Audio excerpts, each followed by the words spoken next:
It's all change in European club football with a new format and more matches. Here with me to explain it all is the Sun's chief sports reporter, Martin Lipton. Martin, we've got Man City, Arsenal, Liverpool and Aston Villa in the Champions League.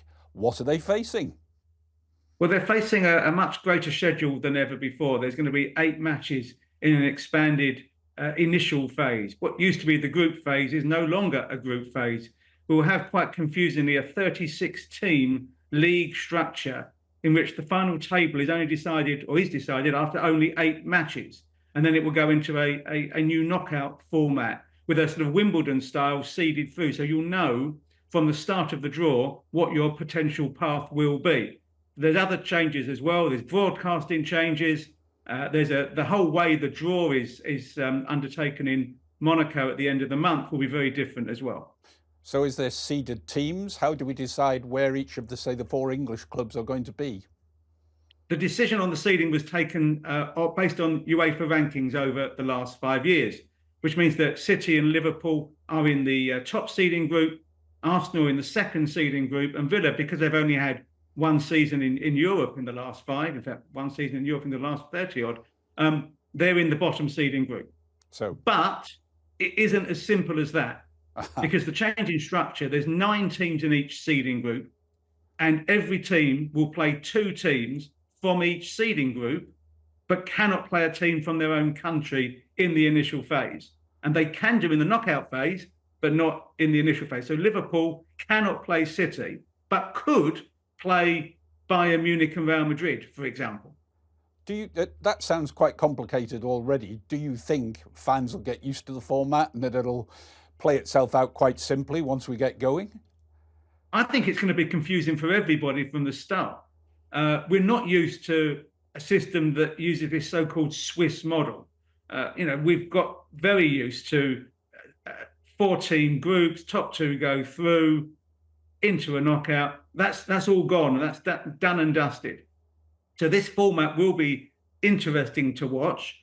They're confident in UEFA that there'll be fewer dead matches because of the way the system works. So the best 8 teams in the league system, the top 8, go seeded straight through to the last 16. The teams that are 9th to 24th play off to join them in the last 16. The teams that are 25th to the bottom, they don't filter through into the Europa League like they might have done in the past. There's no migration from competitions.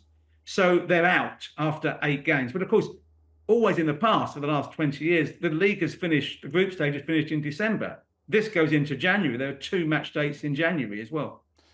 Are you in favour of the changes? Do you like it, some of the ideas? I think it's worth having a look at something new and fresh. Whether it will work, I'm less sure. I think fans and others will be confused by, a league system that's not really a league system. It's only a partial league system. That doesn't seem particularly fair, particularly if you get a few injuries at the start of the season. But we're going to have this, I suspect, for at least 6 years. They're going to go to market for the next 3-year cycle halfway through next season, which is too early to judge whether this has been a success. So we're probably going to get 6 years of this to get used to it. Well, I mean, in the end, it's coming down to trying to keep the bigger clubs on side. This was originally drafted as an antidote to the potential of a breakaway Super League. The irony is it was actually launched as a concept a day before the Super League tried to launch 3 years ago. So it didn't head them off at the pass too well. But now we're in, and there seems to be an agreement by all the major clubs, with the exception of Real Madrid and Barcelona, that they're going to be party to this. And they're obviously both going to play in it anyhow, so everyone's in. For those of us who are still a little unclear on what it'll look like, will we be able to look at a league table after, say, a first round of matches and understand where your club figures? Well, the answer to that is simple, yes. But it'd be like looking at the Premier League table after one match and trying to draw conclusions from that. I mean, it'd be a bit premature, well, okay. I'd say. After 2 or 3, how will where it look? Things are going after 3 or 4 matches in the league, because then there should be some sort of distance in between the clubs. What you will get, which I think is interesting, is more big matches between big teams in the initial phase. You know, we're used to Real Madrid and City only playing in the knockout stage, as they did last season. there's a chance, genuine chance, that they could meet in September, albeit it's only points on offer. But there's also a value. If you come top of the league, you get a bigger bonus. It's a very much more of a performance-related payment system than the previous one. But are we looking at one long league table of 36 teams? Is that what we're looking at? Yes, it will be a single league table in the Champions League, in the Europa League, and in the Conference League.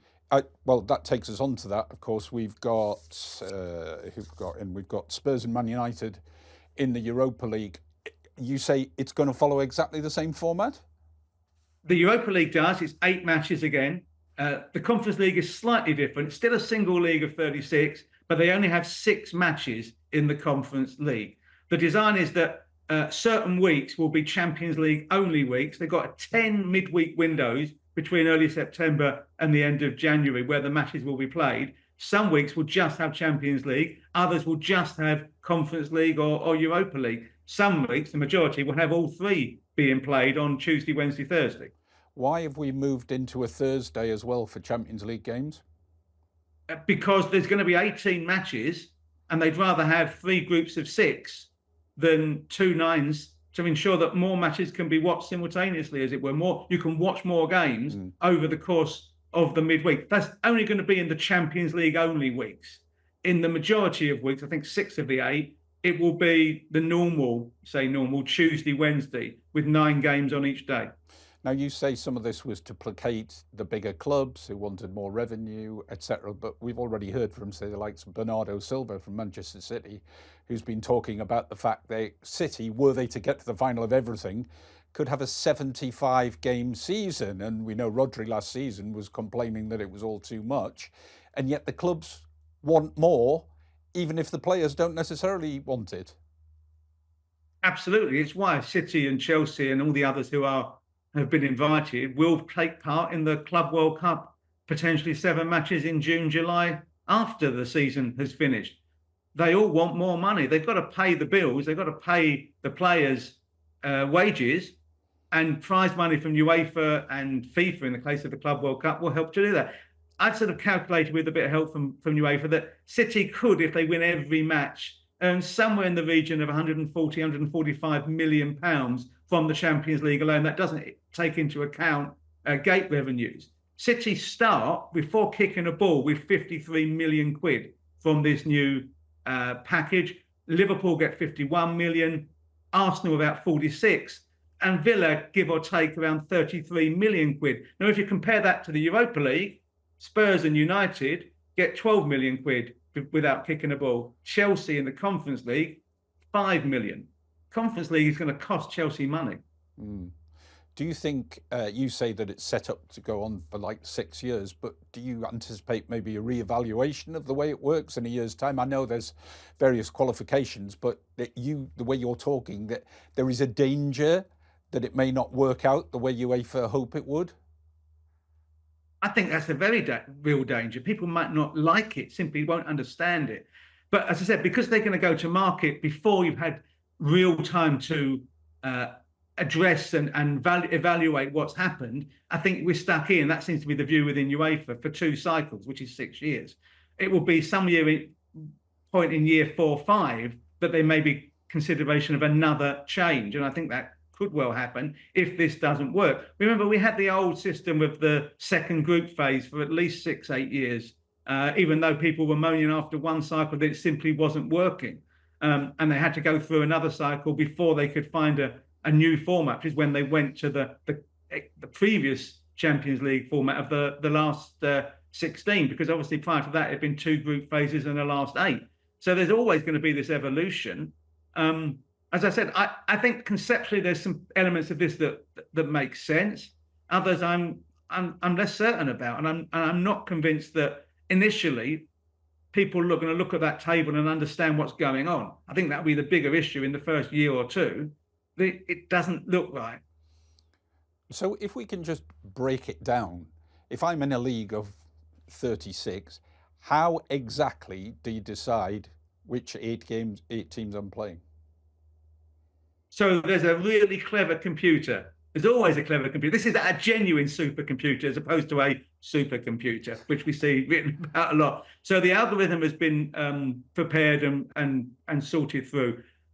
We will basically get one team gets drawn out of the hat first in Monaco at the end of the month.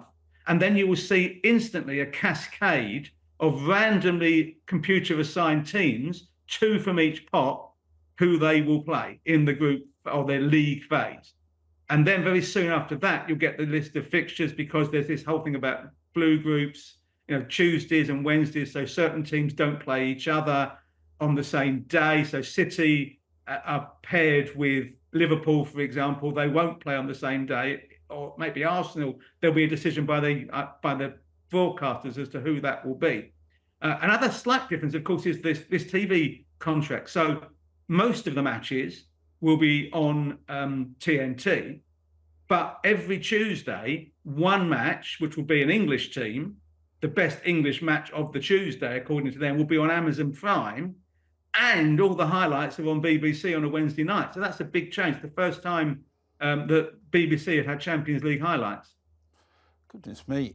Do you think that UEFA are all on board together with this new format, or behind the scenes are we seeing divisions and people who think it'll never work? I think there's some within UEFA who are concerned that it might not work. Others are fully on board, and it seems to be a view at the moment that there's enough agreement between UEFA and the big clubs, the European Club Association, which is the vast majority of clubs in Europe, that this is worth having a look at, having a go. There are caveats, there are questions, there are doubts, but they're all on board at this juncture.